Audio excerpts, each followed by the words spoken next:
My name is John Hare. I am the CEO of a small biopharmaceutical company that has been working on what we call IgY. And what that is Ig is immunoglobulin, Y is antibodies from eggs. And so IgY is avian antibodies from eggs. Those eggs can be hen's eggs, which is what we use when we get our antibodies, or they can be ostrich eggs. And what the reason of this video is, I did a video a couple of months ago on an ostrich farm out in British Columbia that back in December 2024, those ostriches were determined to have been exposed to H5N1 or avian flu. And so the protocol typically is to cull those birds. In other words, the regulatory agency for the country in Canada, Canadian Food Inspection Agency, their protocol is when they have a flock of birds that has been infected with H5N1, they go in and cull those birds. In other words, kill all the animals. In the case of the ostriches, 69 died because of the flu and another 400 survived. Typically what that regulation is for is to deal with birds in confined egg production facilities. In other words, normally you would have a flock of egg-laying chickens that would be in a barn of maybe 300,000 birds in that one barn. And so what happens is, one bird will get sick with avian flu, and because they're so tightly confined in that barn, all the birds will be affected, and most of them actually die before you even have to start with the cull order. In other words, the birds will die on their own because of the flu. In the case of the ostriches in Edgewood, BC, a lot of them survived primarily because they're way more robust than a small chicken would be, and their immune systems obviously work better. They weren't confined, obviously, to the same degree. Those ostriches are free range. They're out in a pretty big cage, not even a cage, it's a field with a fence. And so, they're going to survive a whole lot better. And because they've survived, those ostriches, similar to what we do in our biotech company, those ostriches for the last 3 or 4 years have been used for their antibodies. As a matter of fact, the antibodies that they were looking for initially were for COVID. And we all know what COVID was, with the idea being that those ostriches were going to be able to produce COVID antibodies in their eggs, which could then be used to treat or prevent COVID infection in humans. And that's very comparable to the kind of thing we're doing. As a matter of fact, in our case, we've got a phase 2 clinical trial right now ongoing for treating C. difficile infection in humans using egg antibodies, and it's working great. So the protocol is to kill those birds. And where that protocol comes from is basically some international agreements that we have with trading partners. And so the rule comes from, I don't know, Switzerland somewhere, World Health Organization. It doesn't come, it's not a Canadian-made rule or a US-made rule. It's coming, and basically the argument is that we want to stamp out those birds because we want to stamp out the infection before it gets to other areas. Well, in the case of the birds in Edgewood, BC, first of all, Edgewood, BC is pretty remote. There probably isn't another chicken barn that could be infected by the H5N1 that these ostriches had within 100 miles. So the idea of them spreading that virus is kind of not that logical.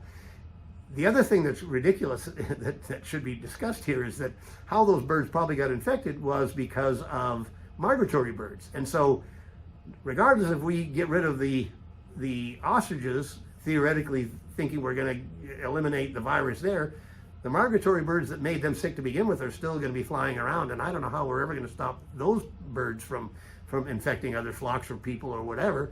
So it's kind of a nonsensical thing to be able to go out and just say, okay, the rule is we got to kill these birds, and the rule comes from our international partners. Well, our biggest trading partner is the United States, so we're going to be shipping food to the U.S. That's our biggest trading partner for our Canadian food. Two of the largest, two huge players in the U.S. administration, Bobby Kennedy Jr. and Dr. Oz, have both spoken out in favor of making sure we keep these birds alive because they recognize the benefit potential of those birds from the point of view of their antibodies in stemming the tide of avian flu in other flocks. In other words, so far we've seen, the price of eggs in the last 2 or 3 years go up a lot, and that's primarily because of avian flu. We haven't got a solution to that problem. In other words, when we cull 300,000 birds, or probably more likely 1.5 million birds in that same area, that's a huge dent in the supply of eggs, which when their supply is down, obviously prices go up. That's why you've seen, huge price increases in eggs.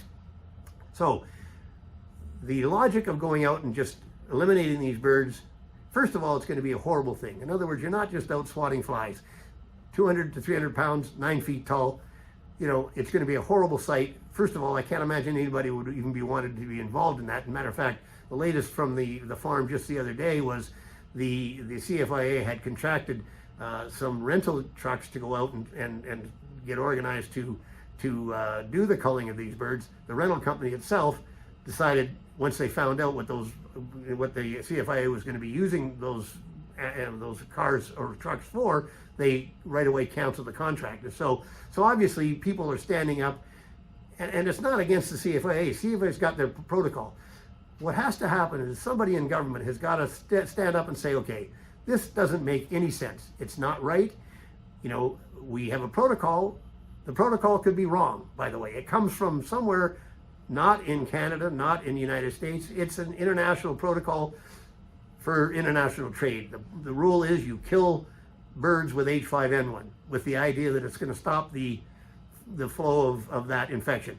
Doesn't seem to be working. We've killed millions and millions of birds, culled them, and the flu keeps jumping around. Eventually, it wears itself out. And so, the logic of killing these birds that have huge potential as bioreactors to treat the actual infection, treat or prevent the actual infection that they're being eradicated for, is completely nonsensical. So, what has to happen is somebody has to stand up.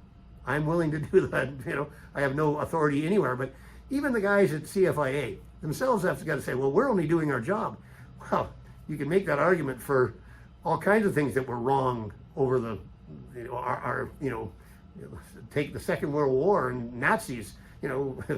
I'm only doing my job, the wrong job, let's say it. So, in this case, obviously not nearly as dramatic as that, but, an ostrich at 250 pounds, and their pets, by the way. You can watch these people interact with those pets. Some of them are 30 years old. It'd be like going out and killing all your dogs for the sake of, don't ask me what. Regardless of that, we've got to take a look at what we're doing. I think at every level, so us as individuals, we've got to talk to our politicians, say, look, this doesn't make sense. It's going to be a horrible look for Canada in general, because we've already got international people saying, okay, we need those birds. Those birds could be very helpful from a scientific point of view in alleviating bird flu to begin with. So that makes no sense. The second part is, obviously, they're prehistoric, good-looking animals to the point where, and they're all healthy. They've been healthy for 240 plus days now. CFIA doesn't even want to test them to see if they're healthy. And you stop and think about it. The idea of them spreading. Okay, if they culled back when they found out, back in December of last year, well, maybe you would have stopped some spreading, but you're now 240 plus days past that. If there was going to be any spreading, it's been done. And not only that, now they say that typically once a bird is healthy, the spreading stops anyway. And so again, we're just sort of going down an alley that doesn't really make sense anywhere. And the worst of all, like I say, it's going to make for a really bad look for Canada, at the same time. So really, I think cooler heads have got to prevail in all areas. In other words, if you're one of the people at CFIA and says, yeah, they're tasking me with the job, I'm just doing my job. Bad job.